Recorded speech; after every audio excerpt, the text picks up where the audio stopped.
Good morning. Good morning. Well, welcome to the Juice. Thanks to Shannon and Jenn for being on the panel this morning. And thanks to Murphy over there in the corner who is running our technology here today. I'm Laurie Supinski. I'm with Start Garden. Murphy Ackerman is also with Start Garden. And we have Shannon Cohen and Jenn Fillenworth who are going to be part of our conversation this morning. Our topic for today is called Leading Through the Fog, and it is really just that. We've been focusing on the Juice panels have been talking to entrepreneurs since early March about how to kind of work through all the issues with the pandemic. How does that affect your personal life? How does that affect your business? And really how, thanks to Murphy over there. Whoops. Sorry, y'all. That's okay. And how does that all come together? And how do we operate in that environment? An environment of uncertainty, an environment of nervousness. How do we plan through that? So our conversation today is going to probably touch on, some issues about how do we handle that personally and how do we handle that in our business life. So I am going to turn this over right now to Shannon and Jenn to kind of give us a little bit of background of themselves. I think a lot of people probably know each one of them, but I'd love to hear a little bit more about your stories. So why don't we start out with Shannon? Good morning. Good morning. Thank you, Laurie. Thank you, Jenn. Thank you, Murphy. I'm so excited. And thank you, everybody, for tuning in. I'm really thankful. I know that in this space of not only attention fatigue, battle fatigue, election fatigue, that I'm really grateful that we are creating this community space to have some conversation. So I am the founder and principal of Shannon Cohen, Inc. And at its heart, Shannon Cohen, Inc. is a parent company that curates products, spaces, and experiences to advance the holistic well-being of difference makers.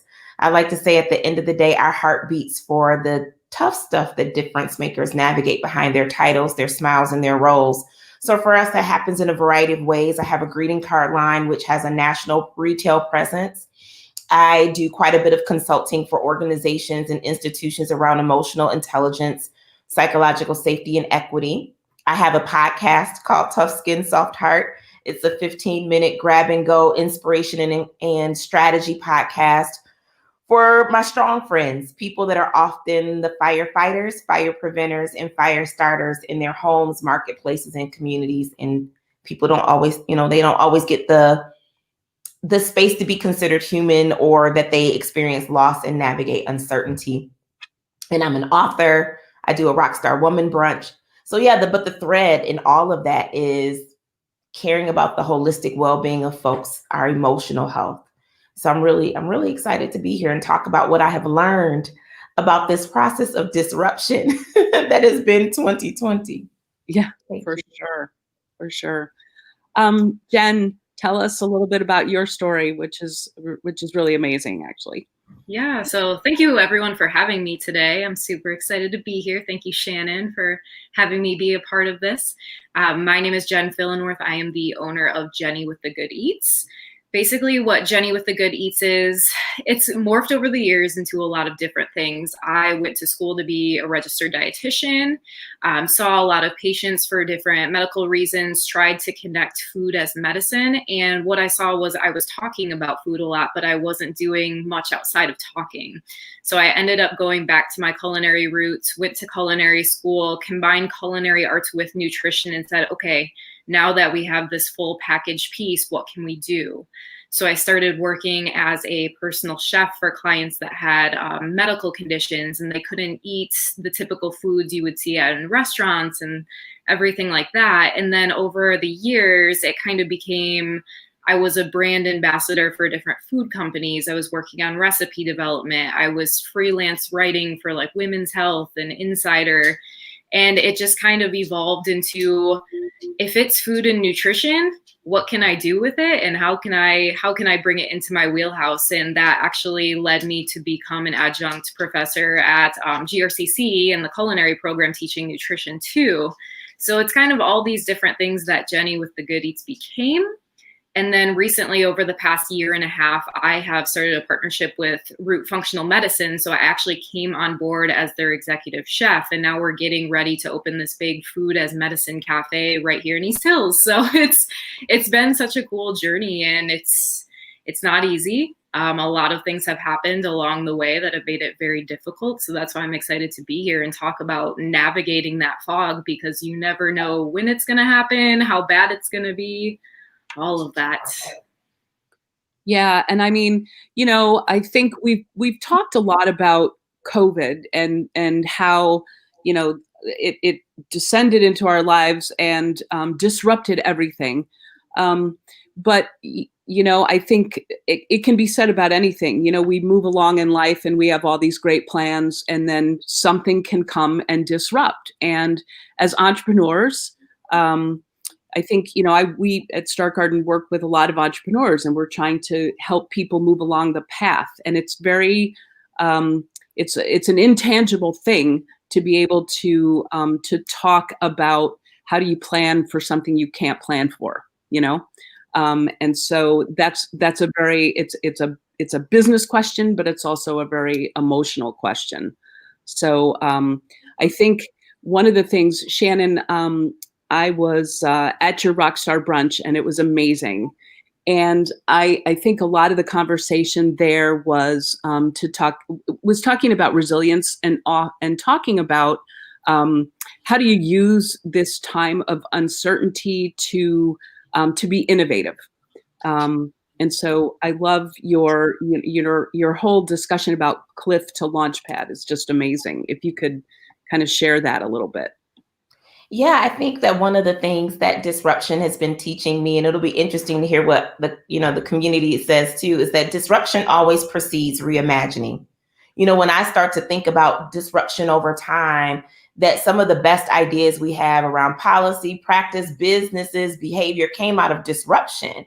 And so I think when disruption initially happens, there's always emotional upheaval. That's human, right? And I think there becomes a point, at least for me, where I had to say, I've cried about 2020 long enough, right? I had to shift from emotional upheaval to imagining, how do I wield this disruption to be innovative? Because I don't have nothing to lose. I remember that when we first went into, when COVID happened, because COVID started as this abstract thing that was happening in other parts of the globe. And then there's a day, I always say, for all of us, where COVID got personal. Right, where this disruption got personal and tangible in our lives. And so March 9th is the date that COVID got real for me and the Cohen clan. And I'll never forget, at that time, because of our business model, up until that time, we've done a lot with like indie bookstores and boutiques and mid-sized grocers. And so many of the stores, retail partners that we had, shut their doors, all but two. Mm-hmm. So, I still have staff, I still have payroll, I still have a business to run. And I remember thinking like how, and I'll be really honest, at that time, we were applying for some of the grants that were available, and we weren't getting any of them. Mm-hmm. And so I'll never forget, there was a woman on our team. She's a divorced mom of 3. And she was like, are you going to furlough us? And I looked at them and I said, nope. We're going to use our imagination to imagine what's possible. And I got in that staff meeting and I said, you just told them that you're going to use your imagination? Girl, 2 stores are open. And literally, I was like, what do we do and do really well that we could pivot from a B2B model, which is what we've done with the greeting card line, a business to business model, and shift to a B2C model, a business to customer model. And that gave birth to affirmations. People always are like, you have beautiful handwriting. We had the cards, and we knew that we were distanced, but we knew people wanted to not be disconnected. So we launched a service that said, we'll handwrite, we'll pick the card, we'll handwrite it. You just, you can cash app us, because we didn't want to go through the process of adding it to our formal administration yet, so we could be agile. And we'll love on the people in your life that you can't see, because at that time we were doing Zoom graduations, drive-by baby showers, kind of all of that. And it skyrocketed. The Business Journal here picked it up. Media in North Carolina picked it up. Other people picked it up. And not only were we seeing this, people started to use the service because it was a way to care, but press an easy button because everybody was navigating disruption. But then corporate clients started saying, hey, can you send this to our staff? Help us keep our staff morale high while we're navigating all of this uncertainty. So I think disruption has made me bolder. Mm-hmm. Like, it's taking the training wheels off of the possibility for me. The things that would normally make me risk adverse, I'm like, what do we have to lose? We're all figuring it out, and let's test it in the market. And because it did so well, we've now formalized the system through our website. But that's just an example for me of like, I had the emotional upheaval, but then I was like, how can you wield disruption to think bigger? Yeah. Jenn, talk about, you guys were about to launch a food business in the midst of a time when everything was shutting down. There's so many examples of restaurants and food businesses that had to innovate. And in a lot of cases, it came out with different types of business models that probably will be sustained once things go back to whatever, the new normal is. But it's that forced sort of innovation that is really intriguing. So tell us what happened with you guys. Yeah, so it was actually backing up. It was November 2019. So I had a really bad car accident, and I was actually down and out of work for almost 2 months, just going through physical therapy, surgeries, all the fun stuff in the doctor's office constantly. And while I kind of had that downtime, that's when we really started dreaming up the concept for what is now known as Root Pharmacy.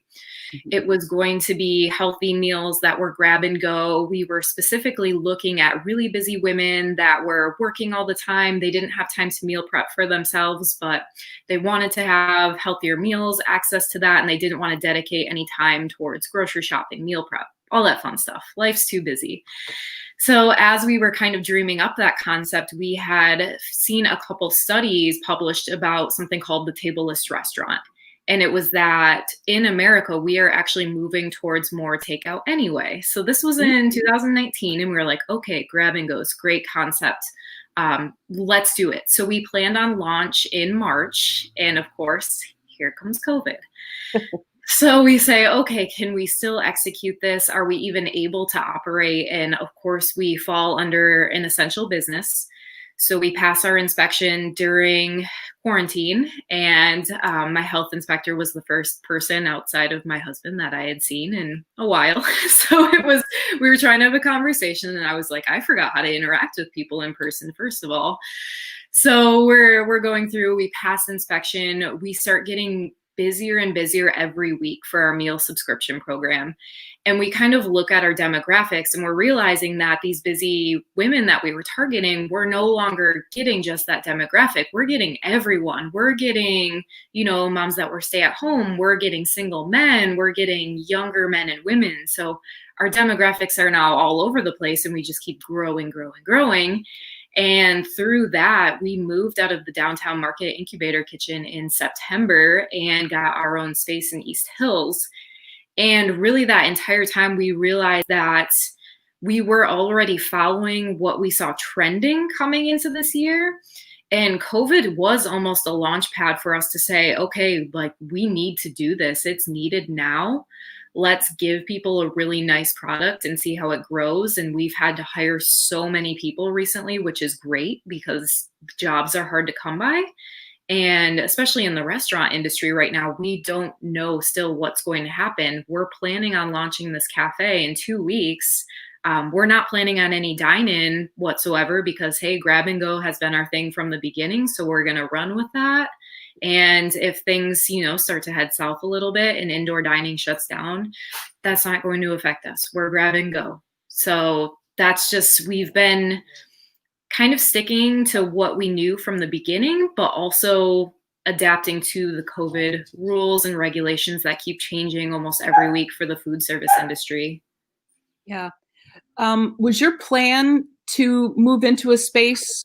Obviously, you were operating out of the commercial kitchen downtown market, and then you were always planning to have the space. Were you planning on having it that, in September? Was your time frame?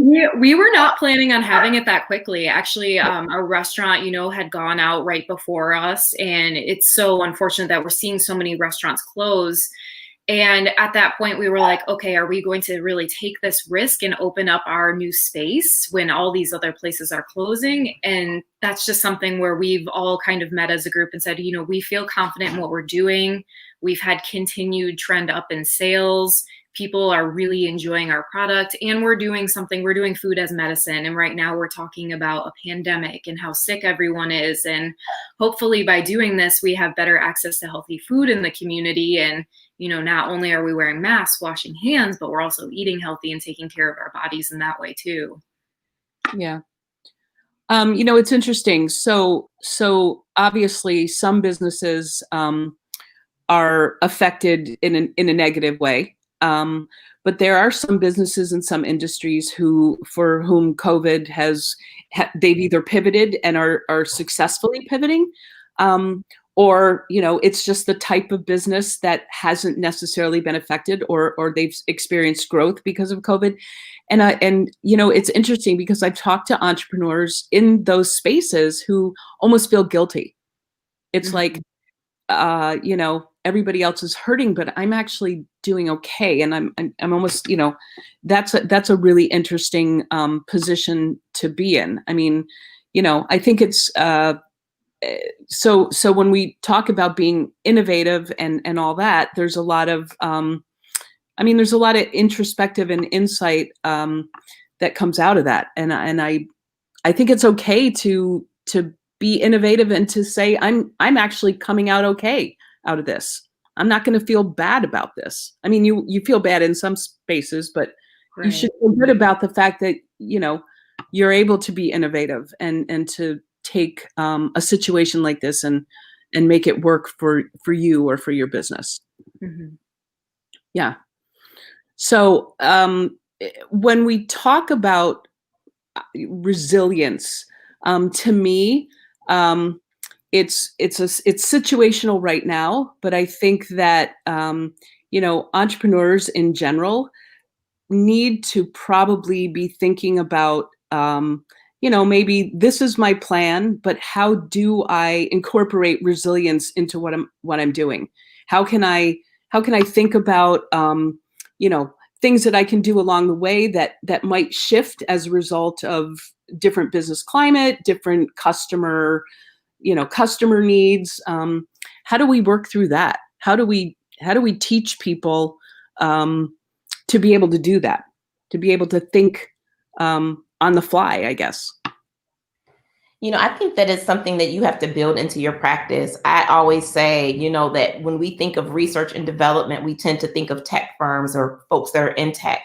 I think that every business, no matter what size you are, whether you're a solopreneur or you have staff, I think every business owner needs to be investing time weekly or monthly into research and development and innovation. I share very honestly, I keep an innovation folder. The reason why we were able to go to market, we went to market with the affirmations process in March 24th. So it got real March 9th. We went to market with something different March 24th. Well, how did we pivot so quickly? Because it had been an idea that I'd had in the queue for a long time.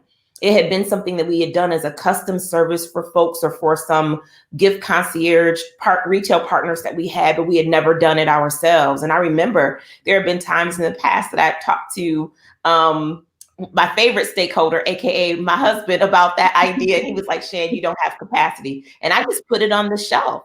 I think often as business owners, we get creative and innovative ideas, but we dismiss when we should shelf. Mm-hmm. We need to shelf them. And then I think that's part of how we ideate. We're constantly keeping the pulse. It's not lost on me, Jenn, that you talked about tableless restaurants in 2019, and that became an idea that started to incubate that you were able to manifest now. So I think that every entrepreneur has to keep, if 2020 has taught us nothing, it has taught us the need to stay agile, to be adaptive, courageous, and able to flex and flow. And I think that you do that. So I keep innovative ideas. I also cross-pollinate ideas with other leaders. People would probably be shocked. Jenn and I became friends over Instagram. We have never met in person, but like homegirls over Instagram, and then, and have supported one another's business. But I think part of it was, I think that you need to cross-pollinate ideas with other people that think in different ways, that inspire you to see things differently. And I think that that's been part of the magic for us. One of the things we pivoted to do this year were masks. And Jenn took a picture when she was at Fulton Street Market in one of our Girl, You Have Greatness in Your Bones masks. I don't make masks. I know how to sew a button back onto my son's pants when he loses it at recess, but I don't know how to sew. But my friend Janae Brower, that owns Public Thread, called me and was like, hey, Shan, I'm working with Bearall, which is Javon Names, and he's printing and I'm taking and we're designing, and let's put this together and let's hodgepodge this idea. So we went into the market with that idea, with all of that creativity from 3 different business owners and like that. And it was like fire. So I think part of the innovation is not just I think it comes from absorbing content that keeps you thinking in an agile and adept way, building relationships with other business owners. Jenn is in the culinary medicine space. I am in, an inspirational product space and consulting space, but I learned so much.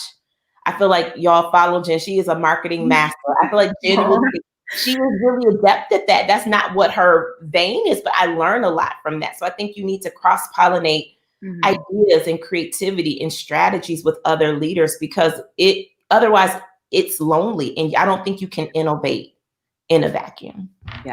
Yeah, I absolutely agree. I mean, you talk about community, and I think it's been really interesting to see the different partnerships come out of this right now. But I mean, that's kind of a great model for always. I mean, and being an entrepreneur, you do really have to bounce things off of people, because like you said, Shannon, you might, instead of dismissing something, the shelving of something is really interesting, because if at some point it might come back. At some point you might talk to somebody who would say, I'll do that with you, or that's a great idea, and here's how you could do that. But yeah, community and relationships, I think, are what has gotten a lot of people through this time, both personally and professionally. I think one of the other things that I found really interesting to watch is I believe that that because of the people having to work from home, people are dealing with personal issues on top of work. And not that wasn't always part of our lives, but it's out there. Everybody knows it now. Everybody knows that you're home, you're dealing with kids homeschooling, and it's given us permission to be, I think, our whole selves in what we do. And we're accepting that of people, of men and women. I think it's always been, the focus has always been how do women juggle being moms and stuff, but dads do it too. And now it's really just part of how we operate. We're operating with our whole selves, and I think that's really I think it's fascinating how employers are adapting that, realizing that work from home actually does work in some cases. But yeah, I think there's good things that have come out of this. And I think part of that is accepting who we are and allowing us to be that. Oh, I mean, definitely. Yeah. And To touch on that a little bit, we're hiring at Root Pharmacy right now and trying to look for a wide variety of front of house, back of house. And everybody's kind of saying, well, my kids are over here doing this, or I watch them on this day. And, we sell health and wellness. So our brand needs to represent that. So we're like, okay, if you have to be at home at these days, that's fine. We can cover you here. And we're just trying to create an entirely different model that I don't think anyone's ever seen in food service, where, our schedule is super flexible. We do not want you to be there all day on your feet, sore, tired. Then you have to go home, take care of the kids. We're trying to flip that all around right now. And I think we're excited, but we're also like, we have no idea where to take this. So we're trying to navigate that piece right now too. I think something else, Laurie, if I can add there, is I think as entrepreneurs, I'm a transplant. We don't have biological family. We have people that we love like family here, but we don't have biological family in town. And so I don't have like the grandparents who can chip in, or, the aunt and uncle. And so one of the things that when March happened, schools closed, we were homeschooling, we made entrepreneurship part of our homeschool lesson. Like, if anybody is following what we do, especially on Instagram, I feel like my 6-year-old is our vice president of sales. I call him that all the time. Like, he loves the marketing aspect of the business. And he's actually designed his own greeting cards in this process. And it was picked up by GR Kids. It's in our new lookbook for the winter. Like, I've seen so many glimpses of purpose in him, because instead of trying to segment, right, I'm just throwing it all in the pot. Like, I'm wearing all of the hats at the same time. And so rather than shielding him from that, he's in it, he's a part of so much. And I feel like he makes me better. Like, yesterday we were doing fulfillment at Horrocks, and he told a customer, "Oh, we do curbside." And I'm like, "What are you doing? Not that is fake news.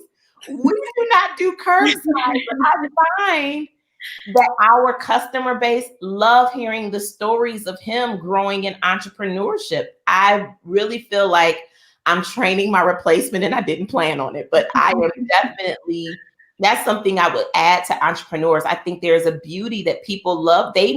Everybody's juggling multiple hats and mantles. And I think the more that we can show our humanness, that we're doing that too, and how we're involving our children, I think that adds to our competitive advantage in the marketplace. It's not a deficit. Mm-hmm. Definitely. Yeah. No, I absolutely agree. Murphy, you said we have a question? Yes, we do. So, Shannon, when you were talking about cross-pollination, somebody asked, how does one find fellow entrepreneurs? Yeah, I'm like, it's like, how do you make friends online? Right? We do it. How do you do that? I think that you say something.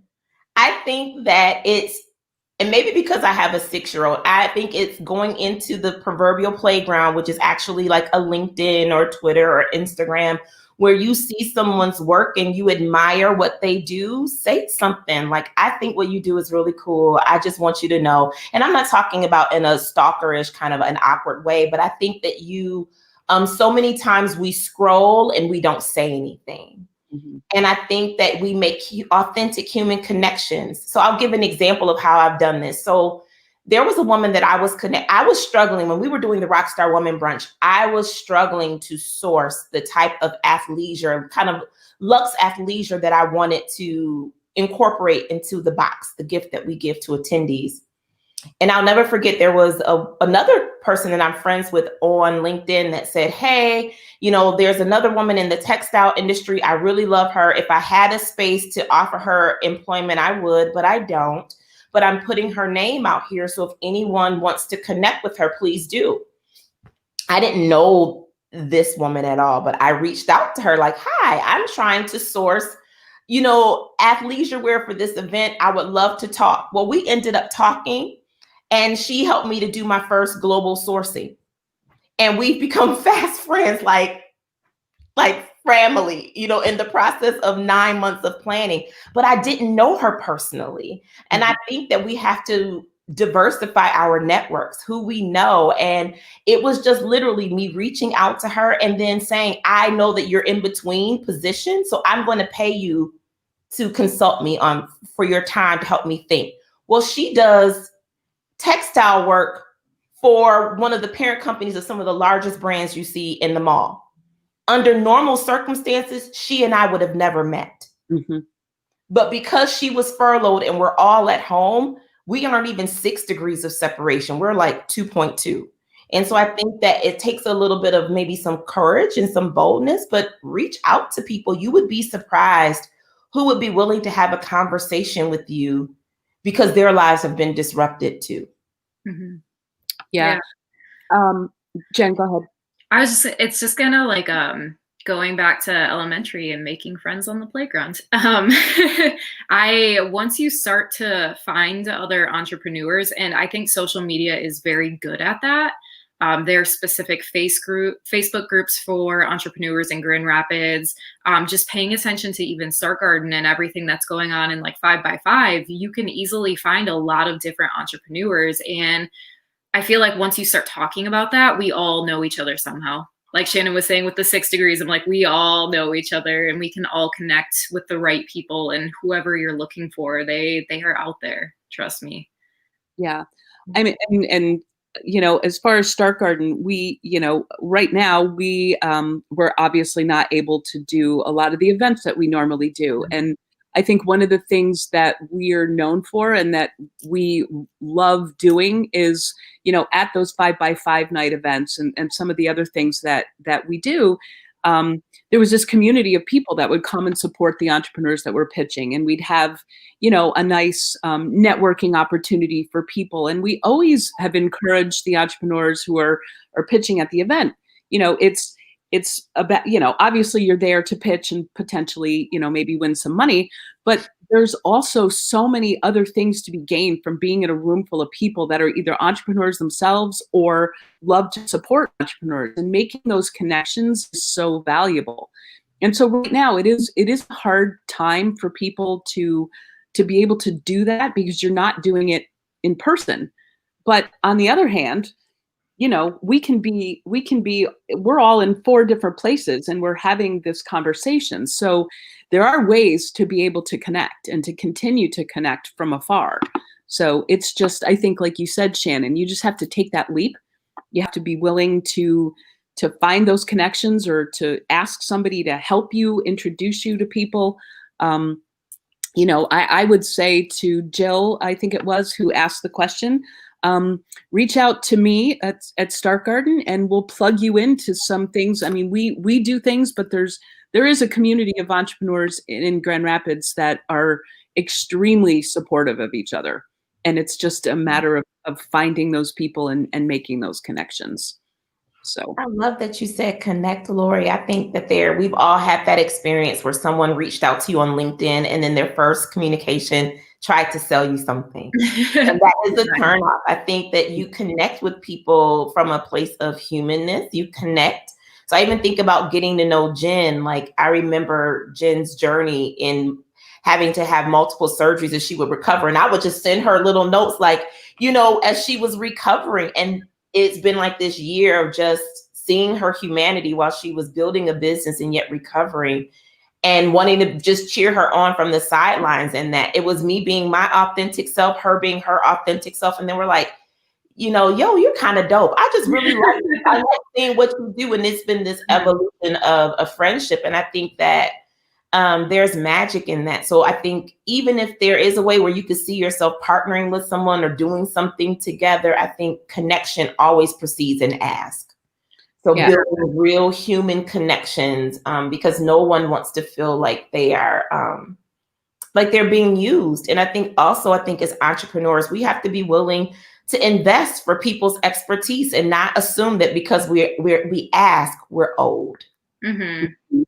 Yeah. And I will say too, getting to know different entrepreneurs over probably the last 4 or 5 years now, a lot of these people that we started off talking business, they're really close friends now, because I feel like we just have so much in common that you're a self-starter, I think entrepreneurs, you have such a big heart for everybody in your community, and it's really nice to see that start as kind of like that business partnership almost, and then grow into a friendship too. Mm-hmm. Yeah, I know. We've had, I've had many conversations with people, but there was a panel discussion that we had, and we were talking about how do you separate yourself from your competitors as a business. And in this one particular case, it was, somebody that had a product that, you could find that same product anywhere. But what about, we were talking about what is it about your product that makes you stand out? Like, how do you differentiate yourself? And she said to me, I think it's me. I think it's me. And I think it's how I represent what I'm doing. I think it's the connections that I make. And I think that when people, I put myself into this product, and when people are buying the product, they're actually, buying a piece of me, or connecting with a piece of me. And I think that's so true that you have to, I think you have to put yourself out there. Mm-hmm. You really, authenticity is what I think people are striving for. It's the whole, why do people want to shop local? Because you want to support the person and the business that. Exactly. I mean, yeah. And I think being in food for us specifically, like, we have so many options for distributors. Like, there's the big guys out there that can send you food next day, but we're working with all of our local farmers. We're saying, okay, where are entrepreneurs that are in the beverage game? Who's producing kombucha? We found this great women-owned business in Kalamazoo. So we're just trying to find all those pieces of, we're a business that people are going to support, but who in turn can we support by building our business? So there's all these layers there. Yeah. Yeah. No, go ahead. I remember growing up as a kid, and Kentucky Fried Chicken would always advertise that they had these 11 secret herbs and spices. And I remember asking my mom, like, Mom, so what are they? Like, I wanted to know. And I think over time, I've learned that it's not just KFC that has secret herbs and spices. Each one of us does. And I think as an entrepreneur, if you're not careful, you will get caught up in the rat race of looking at your fast followers, like, which is a whole conversation. But I think that you have to remember that while things can be, and one of the things I say all the time is, while things can be replicated, they can never be duplicated. Mm-hmm. And so rather than focusing on what's trying to replicate maybe something that I've thought of or something that I'm doing, I focus on the aspects of who I am that can never be duplicated. And I know that's my competitive advantage in the marketplace, bringing that uniqueness to all the things that we put our hands on as far as products, spaces, and experiences. And I think that's what you invest in, that you remember that there is no other you. And then once we do that, then we're not approaching entrepreneurship from a place of scarcity, but one of abundance. So then I can, like, you're saying, Jen, I can partner with other businesses because it doesn't take anything from me. It actually adds to me. I'm not looking to be, competitive. Competition is part of the process, but I think it's not in the ways that we've always assumed. Yeah. And I mean, I think people value honesty. They value, like you were saying, Shannon, healthy competition is great. And sometimes through healthy competition, you do find ways to connect and partner. But even when it comes to entrepreneurs, relationships with other entrepreneurs, it's also stakeholders in your business. I mean, you at some point you might need, you need somebody to help you. And if you're not authentic and you're not approaching your business in an authentic way, I think it makes it hard for people to even want to work with you. I mean, they need to trust you. They need the credibility factor.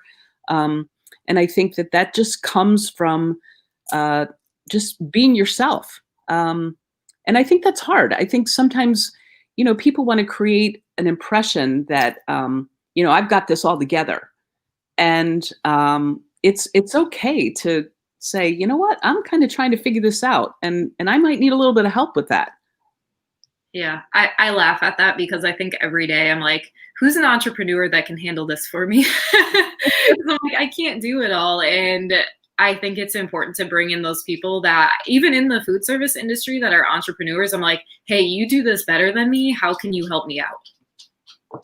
Because I would like my business to be as successful as yours. I think we can help each other. I think that's so important. And I think, genuinely, I think most people do want to help other people. Mm-hmm.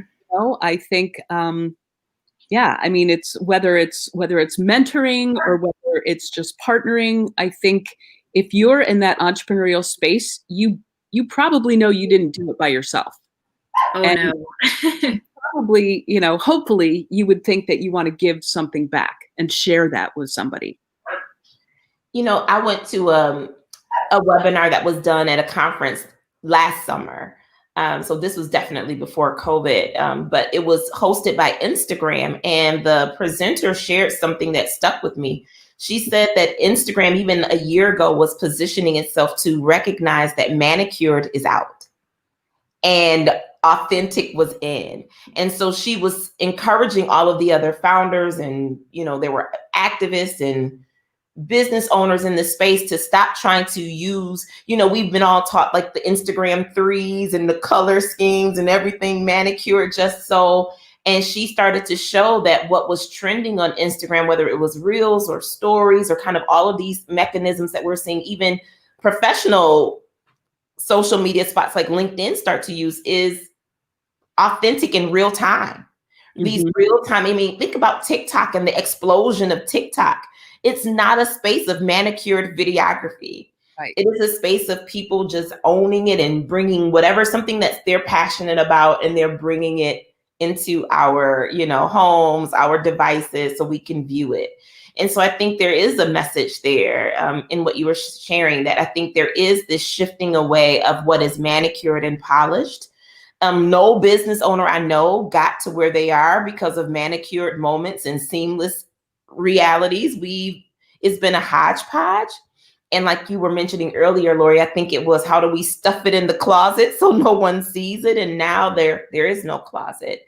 Right. The lines are drawn in water. And so it's figuring out, how do I embrace that? Right. I've questioned that at times too, because when I look at, I use my personal and my business Instagram specifically. There's others that are separated, but that space specifically is combined as one. And I did that, I think, because I'm a lifestyle brand. And I think that what goes on in my life as, a mother, as a community difference maker, as a covenant partner, as a human of the world, like all of these things, they look like this. And so my page is this beautiful hodgepodge of it all, because all of that feeds my artistic flow, my creative output, my innovation. And I think that's part of who I am and my brand, that is touchable, that is relatable, that, there's some days you will see me cooking for my family, and that's the post. And I'm talking about how that plays into other things. So I think we all just have to figure that out and embrace this kind of holistic, whole person approach to business. Yeah, and that's what I've seen, Shannon, too. I mean, I grew up in a generation where, and I'm going to date myself, but who cares? I don't care. Back when I was just out of college, and I was, it was in the 80s, and you wore a suit to work. You had to wear a jacket. And of course I was in Washington, D.C. at the time, but still, it was all business. There was, your personal life was off the table. It was how you operated at work, and that was it. And to have evolved over time into being able to, have a balance of everything, to me is really, it's been a journey. It's really interesting to be able to incorporate my family life and everything into the work that I'm doing. And of course, I have a son who's in his early 20s, who's just starting out, but his generation is very much about blending those two things, and being authentic and wanting to be involved in organizations and things that are authentic. And so I think to me, it's a great shift. And I think that, if there were still some people lagging behind and maybe, some more corporate environments where that wasn't quite embraced, I think it's changed now, out of necessity, because no one could control this. And, here we are embracing everybody's whole selves. And I think that's been, if we're looking for positives, that's a positive to me. Yeah, I really like what you said about the corporate environment too, because when I was a clinical dietitian, I was in a very structured setting. And I actually started the whole Jenny with the Good Eats Instagram account, blog, kind of when I was in that. So I went back and forth all the time. I said, I'm starting this brand, but I'm also in this corporate space. How do I showcase that I'm this authentic person without like rubbing somebody the wrong way over here? And it's an interesting transition period. And I feel like entrepreneurship over like the past decade has really exploded even more, which is great to see. And more people coming out of college are like, I want to start my own business versus I got a job at this firm or with this company. So it's interesting to see that transition and how, I started off in that big company and then transitioned to my own self and just going through that metamorphosis, if you will. It's very interesting, the whole path. Yeah. I have a friend. I'm giggling because she is an executive coach. She does quite a bit of writing for like Forbes and Wall Street Journal, and she has been curating this Dear Ambitious Woman site. And one of the things that she has been showing is the things that women have historically apologized for, like, oh, you saw, my kid run by with no diaper, or these things. She's been showing pictures of men in this dispensation of time, so that where things are not polished. So she showed an example of a journalist that had gone live about the election, and he was in his bedroom and the bed was unmade behind him. Or, the story where there was a journalist who stood up and had on no bottoms, had on just underwear, but was dressed from the waist up, to say that women need to stop apologizing for this melding of all of their aspects of their identity. So I don't think it's all bad. I think that we're starting to see this shift, that things that were normally positioned to us as being deficits they are not liabilities. It's something that we can absolutely wield as part of who we are and the beauty of the mosaic of our lives, which is, all of that is the well from which it inspires us, right? Yeah. Mm-hmm. Well, but then, as you have to then take responsibility for that. So in order for that to be acceptable, you do have to, if you're working from home, you've got to do your work, right? You've got to still get it done, but you can get it done in the context of, I've got all this other stuff going on, but I'm going to be able to piecemeal it together so that I'm trying to be effective in all aspects. So there is, there is responsibility. You can't use that as an excuse. I've got too many diversions. You've got to be able to figure that piece out. But I think that, that given that allowing people to figure that out is where we are now. Whereas I think before we weren't quite so accepting of the whole person. Mm-hmm. So. Agreed. Yeah. Are we, any more questions, Murph? Okay. All right. Well, we can keep talking. I've got,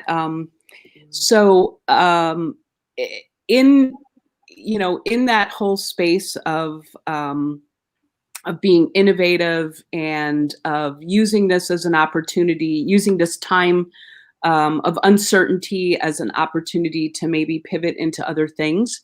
I think that, we talked about community, but what about, like Shannon, you said you have, you have staff, and Jenn, you're hiring people. Mm-hmm. How do you lead? and how do you work with other people that are working with you and for you, to kind of knowing that there is this uncertainty. So you're the leader. People are looking to you for a little bit of that leadership. How do you do that when you know that you don't really, it's not all within your control? I would say this year I realized that I am both a optimist and a realist. Mm-hmm. So like Shannon was saying earlier, you have a lot of ideas and a lot of visions that you keep in there. You pull them out right when you need them, you implement them. And with everybody that we're hiring on now, I think we are just living in a different world, and we will be for a long time. So for me to go in and lead, I think it's just laying out that groundwork that if they have something happen at home, that's okay. I don't hold people accountable for something that's out of their control. And that when they're in our space, our new cafe space with us, that is a safe environment for them. And just trying to provide that comfort and some sort of stability in a climate that is not stable at all, that changes every single day. Mm-hmm. So I would say, leadership right now looks like you have to be that safe place. You have to be that rock for them, and you can't let those cracks show. Mm-hmm. I think one of the things that's been helpful, and I'm trying to think of tangible examples too to help as other folks that are either in different stages of entrepreneurship are thinking through things. I know that one of the things that we did even in pandemic is we launched our product line at Woodward Corner Market in Royal Oak, which is in Metro Detroit. So it's the first space that we do fulfillment for, like we do in West Michigan away. We have some different models where we have presence in, nationally in other stores, but not with this kiosk model that we have like here in West Michigan. So that has been learning, because up until now, whenever with our kiosk spaces, those have always been spaces of fulfillment I've had my hands on, and I can't go to Royal Oak. I could, but I don't want to do that every day. And so I think one of the things that this season has taught me is how to make sure that Shannon Cohen Inc. is always a learning organization. Like, we are still always learning. And as learners, we're figuring it out. We don't always have the answer at the onset. So asking the team, like, okay, when something doesn't go right, let's think through what do we need what do we learn from this? Mm-hmm. And then how do we take that learning and operationalize it into how we practices, behavior, and procedure. Mm-hmm. And I think that is I think growing pains is not just something that we experience in adolescence. I think as businesses reach different milestones, with every milestone you see a business have, there's a subsequent growing pain. I'm pretty sure then you're about to open at East Hills. Every time I ride by and I see the sign and I kind of wave, I know this is a milestone, mm-hmm. but there's also some growing pains. It might be like growing pains milestone, right? It usually feels like there's more growing pains than milestones, but mm-hmm. I think that's one of the realities, is that wherever you see a milestone, there's going to be a growing pain. Wherever you're soaring, there's always turbulence. So let's not act like there's not going to be. Let's, from the onset, know if we're going to soar, if we're taking off, we know that the principle of lift means there's going to be turbulence wherever there is elevation. Mm-hmm. So let's plan for it, and let's build in space for honest dialogue, honest feedback, so that we can talk through it and then grow from it. And I think that's what I've learned. Yeah. And that's what's nice too about having that team and starting to grow a team, is that they're going to come in with new perspectives and ideas too. And a couple people on our team were entrepreneurs themselves that are looking for more of a part-time gig. So they're going to bring something completely different to the table too. And that's only going to help us grow more. And I think we've been so successful because we have so many different viewpoints coming in, and we're kind of able to hash those out, reorganize almost every week, it feels like, and say, okay, these ideas are great. This is successful. This is what's not working. How do we go back to the drawing board? So it's constantly changing. There's good in every day, but then there's also a lot of challenges too. Right. Yeah, actually, I think it was the last juice program that we had. We talked about building your team, as you're a business that's just starting out. how do you build a team that embraces the mission of what you're doing, but also brings something to the table? But it's got to be sort of that fine line, or that not a fine line, I guess. It's really just finding the right fit of people who are team players, and it's important. It's important to build that culture in your work environment. Yeah. Yeah. And I remember we were sitting through interviews, and a lot of our people that came on board with us said, "We love your mission. We want to be a part of the growth." And that to me, I was like, yes, I love that. You want to invest yourself in what we're doing. You're passionate. You want to help us. That's just the number one thing for me. Mm-hmm. I think one of the things when I think about our fulfillment team, so the fulfillment teams that help us once we print cards, they put them in with envelopes and sleeves. We hire teenagers. So we hire young adults in community, and I'm grateful because they tell me the truth straight up with no chaser. And I appreciate that. I think that we've had to have conversations because they're younger. They'll still say like, "Miss Shannon, can I?" And I'm like, tell me the truth. I think that as you're building your team, that you need people on your team that are not just that believe in your vision, but believing in vision doesn't mean that they think like you. Right. I have come to appreciate having folks that think radically different from me, that stretch me. Even like my son, when he told that loving customer yesterday that we do curbside, and then when we got into the car, he said, "Mom, why did you tell her we don't do curbside?" I said, "Because it's fake news. We don't." And his response to me was, "But Mom, you need to keep them interested."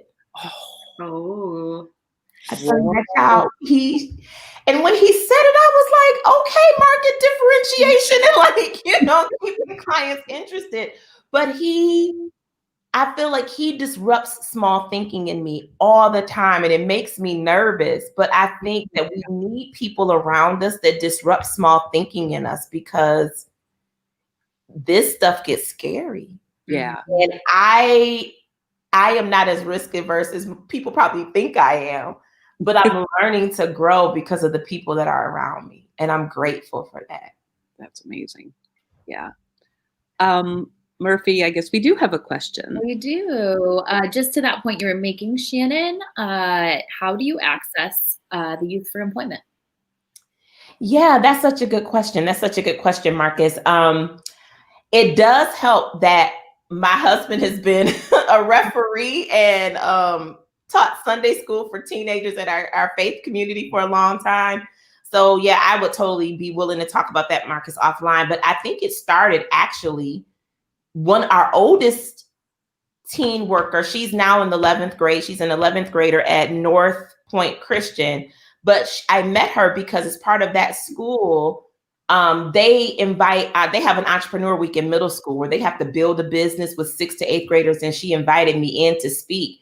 And every time, we always think, I'm like, this is a talent summit. Like, she built a stationery business. And so I've hired her since she was in the 7th grade. Oh, wow. So she has been with me from the 7th grade to now the 11th grade. And I feel like she's going to be our chief operations officer, because she is a logistical thinker. She doesn't like people stuff. And so I'll never forget, she used to do pop-up shops with me, and she was like, "Miss Shannon, I don't like talking to people." I was like, when I tell you this girl is a master administrator, I'm like, I will be paying your way through college, because I can give her a task and I can count it done. Okay. And that in a way that I can't with adults. So I've used relationships that I've had with friends that are like, my young person is looking for employment, but they might be too young to work in another space. And I'm like, I'll pay them and I'll match what they would be paid if they went to work, at Walgreens or somewhere else. So right now we have 3 girls of color that I hire that are high schoolers.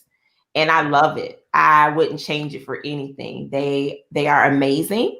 And I can, because of the kind of work that we do, I can take cards and supplies to their homes. They can do that at work at home. I can pick them up. And because they're so savvy, we've helped. And I love it too, because I think it's a way of me transferring knowledge to this next generation of difference makers. And each one of them is creative. The other young lady that we hire, she does hand lettering. Oh, She does hand lettering, and she was a part of my husband's Sunday school group. So she's a East Kentwood student. I love them. They are wind, absolutely, and we pay them market rate for what they do. that's awesome. Mm-hmm. Well, we're almost out of time, and I want each one of you to kind of do some like a final thought. And I think what I want you to say, or what I'd love you to address, is what would you say to somebody right now who really is ready to start a business in an uncertain environment, but we're seeing like this surge of entrepreneurship right now, which is amazing. So how do we keep encouraging to people, in times like this, but even beyond that? I mean, just to keep going, to get started, and to make this time, worthwhile, and make this the time that you start a business. Shannon? Yeah. Or, okay. it doesn't matter. There's so many thoughts that come to mind. I think I would say just start. I think that perfection is overrated. The marketplace is that you can start through platforms like, now Instagram has a shop function. So you don't even need a website now. You can literally enter the market, put your toe in the water, and gauge what the market's interest would be for what you have. It's holiday time. You can put your ideas to market and start with friends and family, like that friends and family round we think of with angel investors. Start where you are. You're the first angel investor your dream will ever see. And so you have to, start where you are. And I think the other advice I would say is take advantage of the entrepreneurial ecosystem that we have if you are based in West Michigan. So you have Start Garden, you have Spring GR, you have the Hispanic Chamber of Commerce, you have GRAB, Grand Rapids Area Black Businesses, you have GROW, Grand Rapids Opportunities for Women, you have the Small Business Development Center, you have the Center for Entrepreneurship and Innovation at Grand Valley. Like, all of these folks are there to walk alongside of you, and each one of them brings a different lens and a different piece to the entrepreneurial ecosystem, so you don't have to do it in a vacuum. That would be my advice. Yeah. Great. Oh man, I'll just add on to those because I feel like those are so good and so perfect.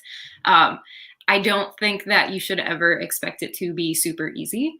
There are those really hard days. There's good days. There's those days that are kind of mixed. You just really have to stick with it, fight through it.